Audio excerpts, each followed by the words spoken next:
Hi there and welcome to this month's video update. The first thing I want to talk about is the new flags we've got in church. Some of you will have seen these appear over the last couple of weeks and wondered why we've got them here. Let me explain why we've put them up. It's partly to remind us that God is a God of the nations. God created the nations and he wants us to be a blessing to the nations. I love that bit at the end of Revelation where it talks about people from every tribe and language and nation coming and worshipping God together, worshipping Jesus.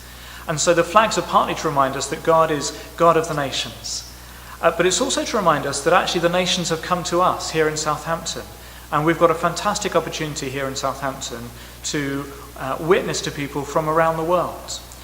The particular flags we chose some which reflect who is in our current congregation, different nationalities we have in our current congregation.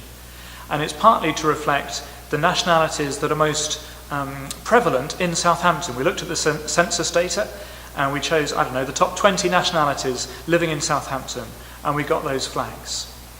And we're particularly wanting to make this statement at this time, I think as our world, in the light of Brexit and what's happening in America, feel more nervous about immigrant communities. Actually, we want to do what we can to welcome immigrant communities into Shirley and into our church in particular. And over Christmas time, we're going to have hundreds of people from the local community coming in. And if some of them come in and spot their flag, and if that helps them to realise that we want to welcome them and we cherish them and value them, then that will be a job well done. So when you come in on Sundays, when you see the flags, remember that we worship the God of the nations and worship him.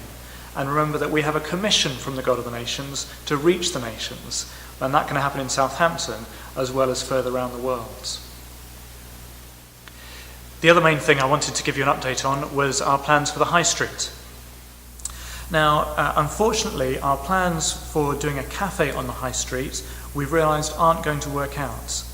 We were hoping to secure some funding so that Amy could stay on beyond her initial curacy and stay on for another 2 or 3 years beyond that to help really establish some sort of fresh expression of church to emerge in a cafe on the High Street.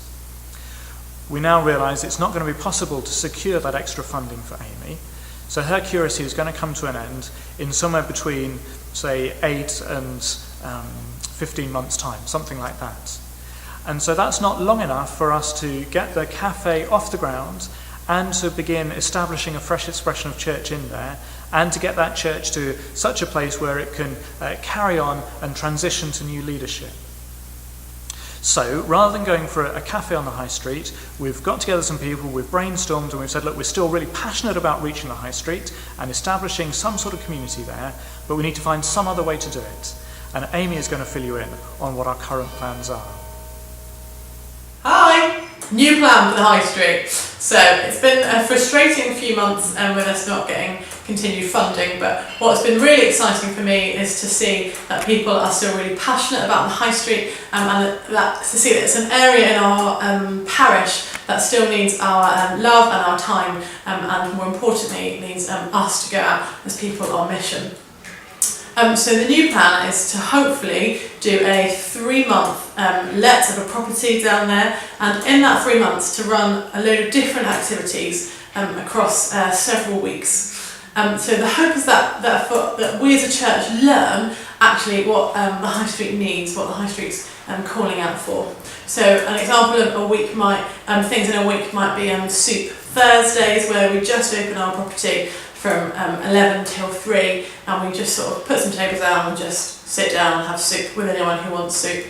Another idea might be that we talk to Josh about youth and we might have a youth night there once a week or some live music there a couple of times a week. So really it can be used for loads of different things for us to see what our community is really desperate for.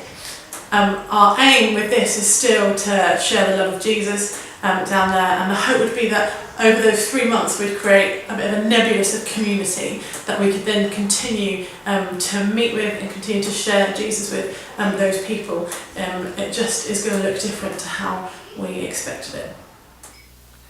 So there we go, that's Amy giving us an update on the current plans for the High Street. And as a PCC, when we talked about this the other day, we were really encouraged and enthused and committed to trying this 3-month idea, and let's see what we learn.